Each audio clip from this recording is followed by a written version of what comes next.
Good evening. Once again, my name is Anthony Leverett, and I'm back with you guys again to talk about some self help, some motivational pieces that may help us all out as we return from some dark voids in our past. Some of us are still walking towards the light, as I am, and I haven't reached my threshold yet, and probably it'll take me a lifetime to do it, but I'm diligent in the process of moving forward.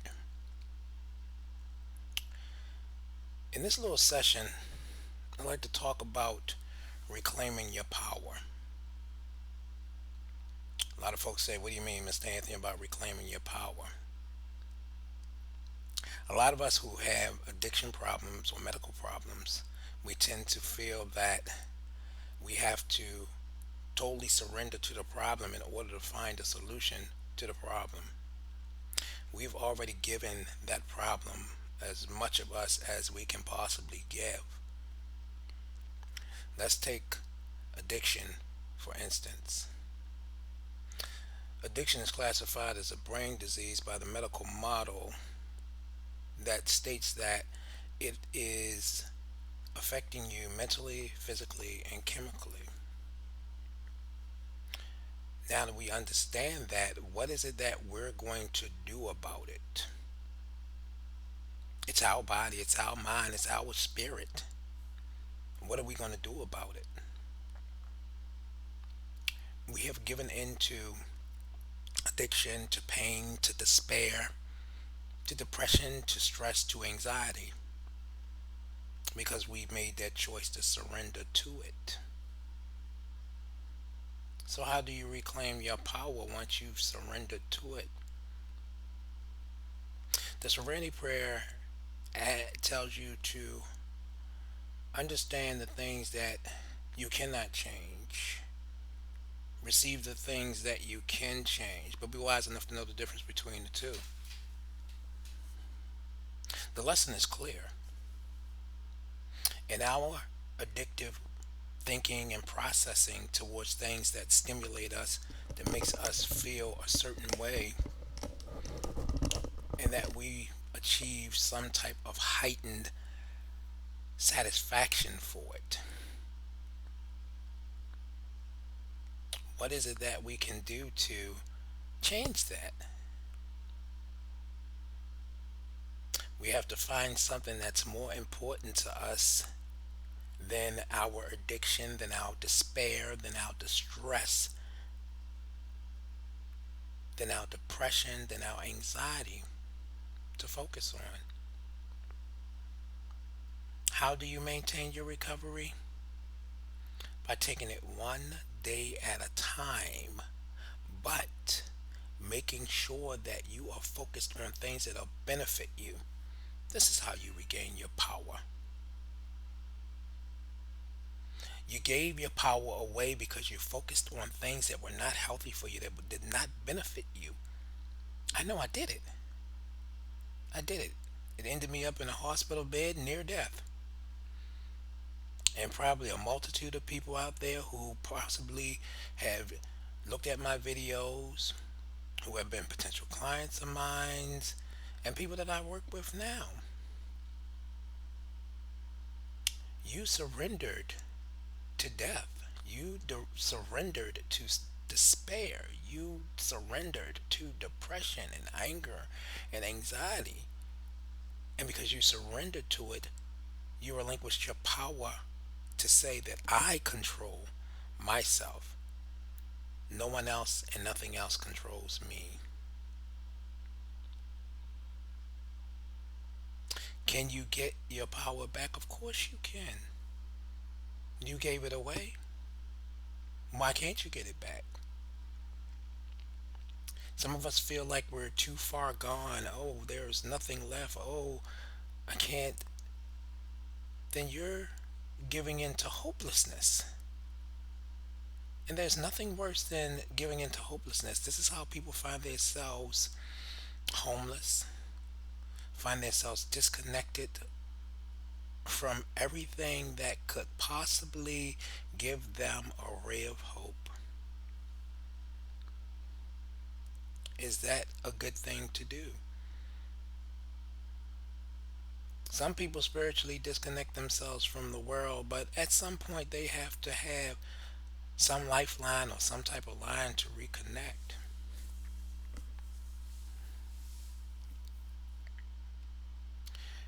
At this point, you are reconnecting to the process of living and detaching from the process of dying. We're going to die eventually, but you don't have to speed it up. I know it has been a struggle for some people. It's been a struggle for me as well. No matter what I may say to you or what I may share with you in these videos, coping skills, strategies, or what have you, it is simply up to you to say that you're going to take a stand. And if you're wobbly while you're taking your stand, you better check your kickstand. Make sure that joker is propped up right so you can stand up, because we all need a little help. You understand? Until we can move that kickstand and stand up straight on our own. And we have to continue standing up straight. We have to continue walking forward. Things are going to happen. We live with stress every day. We get depressed about things, angry, sad. But does it have to dictate the path of your life? No, it doesn't. You are in control. You have the power. I had to understand that I had the power to get myself in order because I made the choice to dive down in that pit and screw my life up, as many of us did. So it's me that has to crawl my behinds out of that pit and claim my freedom. You are only a slave if you choose to be one. If you allow people, places, and things to subjugate you to things, then you have been enslaved. Your mind has been enslaved. And we have been enslaved to addiction and substance abuse, and now we're becoming enslaved to medically assisted treatment because guess what? They're saying it's okay. They. I don't know, you're probably asking yourself, who the hell is they? Go find out who they are that's telling you to relinquish your power, to follow this scenario that is proven to help you to get better. Is that true? For some people, they believe that. But you have to believe in something much greater than that. You have to believe in your damn self. And if you can't believe in yourself and you can't believe that you can overcome and conquer some things that you've been through, you've already lost the battle. This is a fight that's going to continue to move on. And as I've told y'all before in my videos and stuff, this is like playing chess. You got to know how to play on that chessboard. Because if you don't, every move you can surrender a piece and you become powerless on that board against the adversary. Most of us have been through a lot in our lives and we have reclaimed our lives. There's so many stories out here for people who can tell you how they reclaimed their lives. But that recipe may not suit you.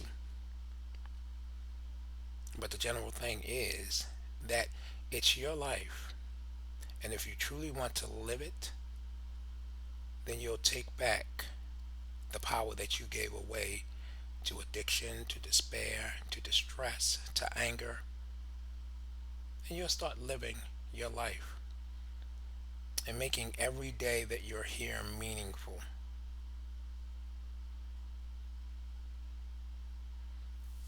Are you a light or are you a candle or are you both? I'm definitely both because the light that I bring when I walk into the room is a light of energy, positive energy, laughter, humor, encouragement, inspiration to uplift individuals at their darkest moments in their lives if they choose to want to look at that light. The mirror, I reflect the same things that I bring in as the light.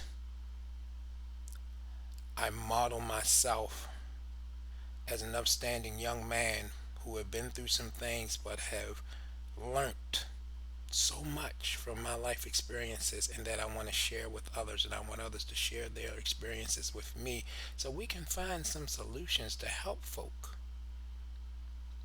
This is not just fumbling your way through life. It's about living, folks. Take your power back. Live and enjoy your life. Make your life worth living. Again, my name is Anthony Leverett. Peace and blessings to you, and you have a great evening on purpose.